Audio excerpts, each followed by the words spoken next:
नमस्कार. Educational knowledge या आपल्या चॅनलमध्ये आपल्या सर्वांचं स्वागत आहे. आज आपण पाहणार आहोत मॉक ड्रिल.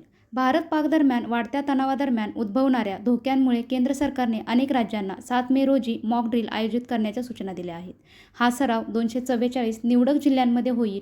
याचा उद्देश नागरी संरक्षणाची तयारी किती आहे हे पाहणं आणि ती सुधारणं आहे.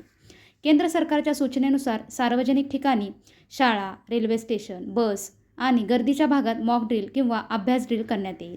आपत्कालीन परिस्थितीत सर्वसामान्य जनता, सुरक्षा कर्मचारी आणि सुरक्षा दलांची तयारी कशी आहे याची पडताळणी करणे हा मॉक ड्रिलचा उद्देश आहे. मॉक ड्रिल का आवश्यक असतं? धोक्याच्या परिस्थितीत सर्वसामान्य लोक कसे वागतात? सुरक्षा कर्मचारी आणि बचाव टीम किती तत्परतेने प्रतिक्रिया देतात? सुरक्षा उपकरण आणि अलर्ट प्रणाली योग्य पद्धतीने काम करत आहेत की नाही हे पाहिलं जातं. मॉक ड्रिलची प्रक्रिया कशी असते? ठरलेल्या वेळेनुसार अलार्म वाजवला जातो. लोकांना परिस्थितीविषयी सांगितलं जातं. सर्वांना सुरक्षितपणे बाहेर काढलं जातं.